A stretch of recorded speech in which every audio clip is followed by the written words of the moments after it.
नमस्कार दोस्तों एवं मेरे प्रिय विद्यार्थियों, मैं आशीष आप सभी का स्वागत करता हूं। थंबनेल से आप समझ ही चुके होंगे कि आज मैं कोशिका के सभी प्रश्नोत्तर को करूंगा जो वर्ग 8 के पाठ्यक्रम पर आधारित है। तो चलिए वीडियो स्टार्ट करते हैं।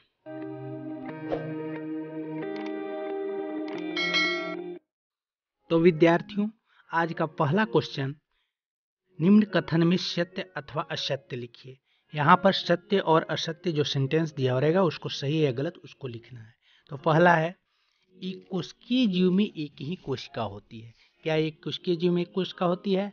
सही है, इसलिए इसमें यहाँ क्या लिखेंगे? सत्य लिखेंगे। नेक्स्ट है, रक्त कोशिका शाखान्वित होती है। क्या ये शाखान्वित होती है? नहीं, इसलिए ये असत्य है। किसी जीव की मूल संरचना अंग है। या मूल संरचना अंग है? नहीं, ये असत्य है।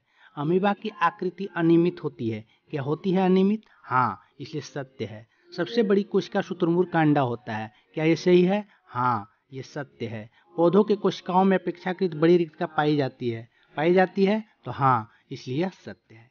नेक्स्ट क्वेश्चन जो है वो है कि सही विकल्प को रेखांकित करें, यानी बहुविकल्पीय प्रश्न।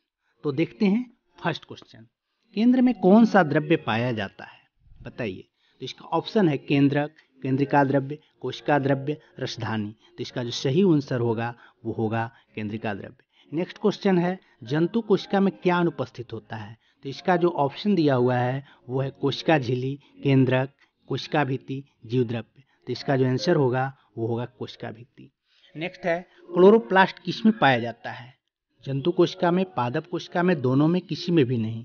तो क्लोरोप्लास्ट पादप कोशिका में पाया जाता है, इसलिए उसे चिन्हित करेंगे। अगला है, अमीबा एक एकल कोशिकीय जीव है। इसके एक ही कोशिका में होता है। कौन सा काम होता है? अंतःग्रहण, पाचन और शोषण एवं उत्सर्जन दोनों, या ये सभी क्रियाएं? तो ये सभी क्रियाएं होंगी, इसलिए ये सभी क्रियाएं को चिन्हित करेंगे।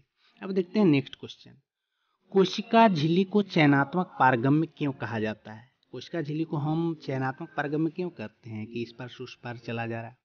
तो इसका उत्तर लिखेंगे कि कोशिका झिल्ली छिद्रयुक्त होती है, यानी उसमें छिद्र होती है, जिसके कारण ऐच्छिक पदार्थों को अंदर आने एवं हानिकारक पदार्थ को बाहर निकालने देती है। इसीलिए कोशिका झिल्ली को हम चयनात्मक पारगम्य कहते हैं। इसे हम प्लाज्मा झिल्ली भी कहते हैं। ठीक है। अब नेक्स्ट क्वेश्चन, कोशिका द्रव्य में पाए जाने वाले अंगकों के नाम उनके मुख्य कार्यों को लिखिए। तो इसका उत्तर लिखेंगे कि कोशिका द्रव्य में पाए जाने वाले विभिन्न अंगों के नाम एवं उनके मुख्य कार्य इस प्रकार है। अंगकों के नाम, पहला है माइटोकॉन्ड्रिया। माइटोकॉन्ड्रिया का क्या काम है? इसको हम ऊर्जा गृह भी कहते हैं, यानी माइटोकॉन्ड्रिया ऊर्जा प्रदान करता है। दूसरा है हरित लवक। हरित लवक प्रकाश संश्लेषण द्वारा भोजन निर्माण करने में मदद करता है। तीसरा है गोल्जिकाय।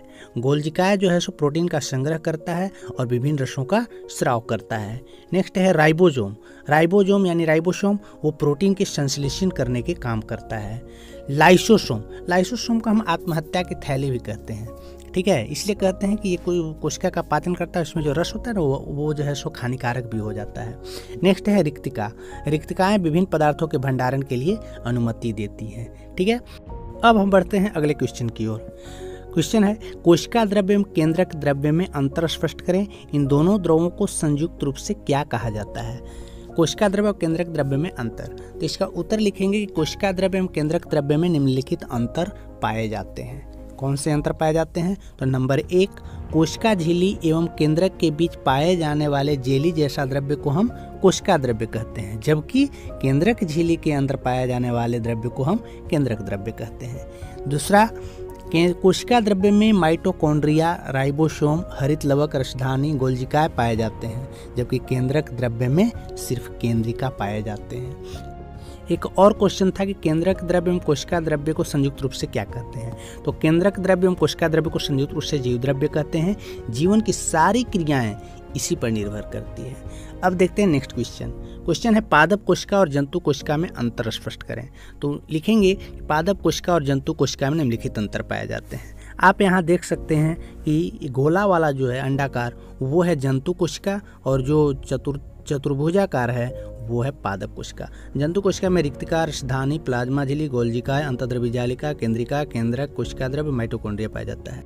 जबकि पादप कोशिका में राइबोसोम, अंतर्द्रव्यीय जालिका, गोल्जिकाएं, हरित लवक, केंद्रिका, केंद्रक, कोशिका भित्ति, कोशिका झिल्ली, रिक्तिका, माइटोकॉन्ड्रिया, कोशिका द्रव्य पाए जाते हैं। अब हम इसकी विस्तृत अंतर को इस प्रकार देखते हैं। ठीक है, पादप कोशिका में कोशिका भित्ति पाई जाती है जबकि जंतु कोशिका में नहीं पाई जाती है। पादप कोशिका में हरित लवक पाया जाता है जबकि जंतु कोशिका में नहीं पाया जाता है। पादप कोशिका में सेंट्रोसोम नहीं होता है जबकि जंतु कोशिका में सेंट्रोसोम पाया जाता है, यानी गुणसूत्र। पादप कोशिका में रिक्तिका बड़ी और संख्या में कम होती है जबकि जंतु कोशिका में रिक्तिका छोटी और संख्या में ज़्यादा होती है।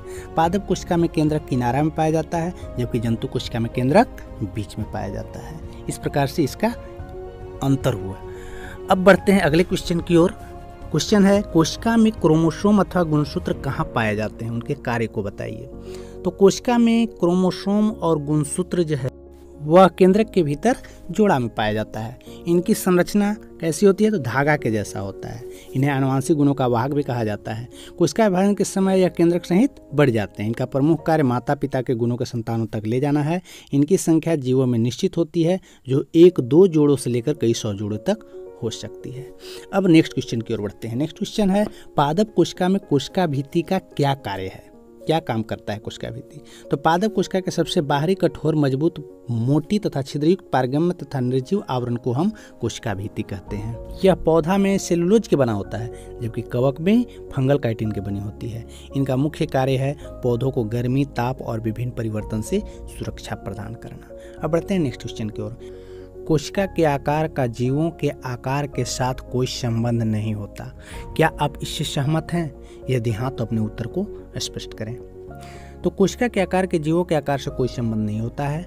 मैं इससे सहमत हूँ क्योंकि पादप कोशिका की सुरक्षा के लिए कोशिका झिल्ली के बाहर एक परत होती है जिसे कोशिका भित्ति कहते हैं। किसी जीव के कोशिका के आकार का संबंध उसके द्वारा पाए जाने वाली कोशिका की संख्या से होता है, न कि उसके आकार से। ठीक है, अब अति लघु उत्तरीय प्रश्न। पहला क्वेश्चन है, कोशिका की खोज किसने की। तो कोशिका की खोज रॉबर्ट हुक ने 1665 ईस्वी में की। सर्वप्रथम जीवित कोशिका किसने देखा। तो सर्वप्रथम जीवित कोशिका को एंटोन वॉन लीeuwenhoek ने देखा।